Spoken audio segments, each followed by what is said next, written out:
Have you noticed that we're heading into the holiday season, which is like the busiest shopping time of the year? I have noticed. Yeah. A lot of emails, Cyber Monday, Black Friday. So I happened to be out in the stores. stores last weekend, and it was just a crazy scene. People everywhere, employees everywhere, and they were all smiling. And I thought to myself, geez, how hard must it be for these employees to really seem smiling and happy and in the spirit of the season when it's such a difficult atmosphere, and I thought it must be difficult for them to do. Yeah. And whether their employer might have put them up to that smile, get out there and smile for the customers. So, at this point, you might be wondering, why am I talking with you about this? And how does this relate to my practice area, which, as you know, is management side labor and employment law? Well, here's the connection. We're going to talk about Trader Joe's. Trader Joe's is the national grocery chain based in California, and Trader Joe's really cares so much about their customer shopping experience that they strongly encourage their employees to get out there and smile and interact with the customers. And a few years back, there was a Trader Joe's employee who was, by all measures, a really good employee, but he got fired. Why did he get fired? Because his manager said, "You don't smile enough." He said, what if I don't really feel all that happy with the working conditions here? Because there are boxes that fall over on people in the back, and there are lots of other things that we really don't like. We may not feel like smiling.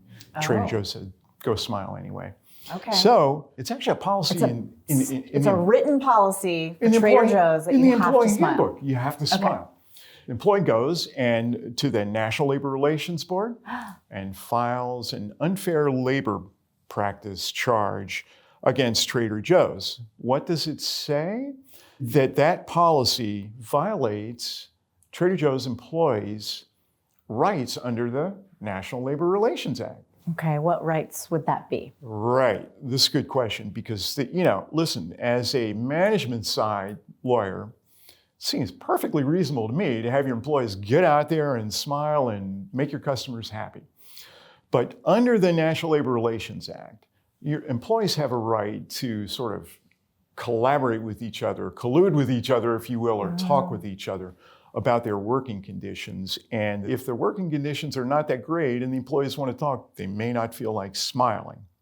So the question, I know. So the question then really for the National Labor Relations Board to decide is, does Trader Joe's smile policy violate the National Labor Relations Act? Does it get in the way of those employees getting together to talking with each other about serious things that may not involve them smiling?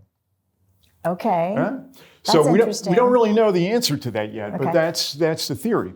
On a side note, the National Labor Relations Board earlier in the year, just a few months ago actually, changed the standard by which it views employee policies to say that if something could reasonably be interpreted by employees as chilling their ability to get together and grouse with each other, which we'll call it that. Yeah.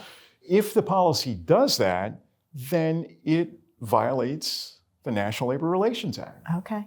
So is the decision going to come, are they going to be issuing There are a number of, this issue decision. Is pending in a number of different sort of iterations at this point.